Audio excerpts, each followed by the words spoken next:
নমস্কার বন্ধুরা, দেখো আমার রান্না পুজোর জন্য মাছ তো কাটা হয়ে গেছে, তোমরা আগের ভিডিওতে দেখতে পেয়েছো। এখন আমরা আনাজ কাটতে বসেছি। যা যা আনাজ লাগবে আমার মা বোন সবাই মিলে আমরা কাটতে বসেছি। তোমরা দেখতে থাকো, আমি কাটবো, মাঝে মাঝে দেখাবো, নাহলে সবটা দেখাতে গেলে ভিডিও অনেক বড় হয়ে যাবে। অল্প অল্প করে আমি কেটে কেটে দেখাবো, দেখতে থাকো তোমরা। আমরা কাটি সব।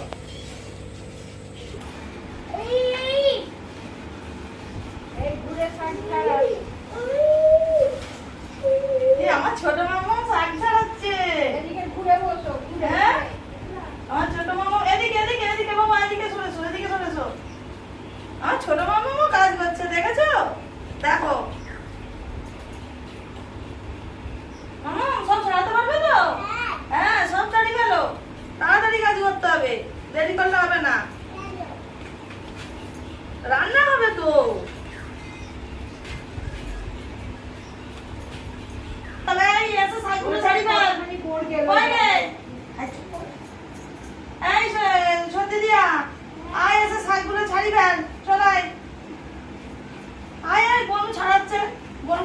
তাড়াতাড়ি করে ফেল।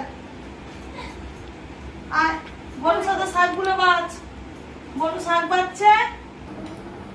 বনু ছড়াই না।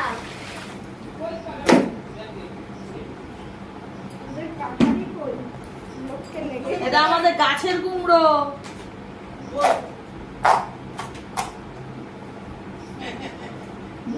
আমাদের গাছের কুমড়োটা দেখেছো? হ্যাঁ, এটা ছাদেরটা নয়, ওই চালেরটা। অনেক বড় হয়েছে, বলতে হবে না, হলে হবে না ভিডিও।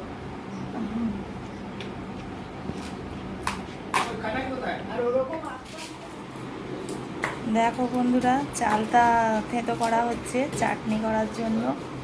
চালটা গুড় চালটা হবে। এখানে আমার যা, কাকিমা, মা, বোন, দিদি সকলে মিলে বসে আনাজ কাটা হচ্ছে। আনাজ কাটার পর্ব এখন চলছে।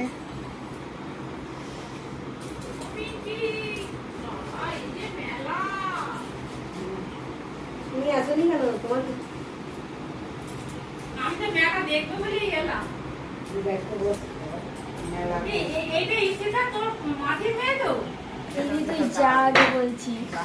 এইটা তোমার দিদি হয়? কোথায় এসেছিলেন না এখানে এসছে বলো? না, আমি আপনি দিতে গেছিলাম। কথা জানো ওই তো এই ইয়েতে। না না, কোথায় ওই যে ওখানে গিয়ে পাকা রাস্তায় উঠছে সেইখানটা। আমার বাড়ির সকলে মিলে আনাজ কাটা শেষ করলাম। দেখো বন্ধুরা, সব আনাজ আমার কাটা হয়ে গেছে, দেখতে পাচ্ছ। সব সাজিয়ে রেখে দিয়েছি। এবার যখন রান্না করব এখান থেকে নিয়ে গিয়ে একটা একটা করে আমি করব।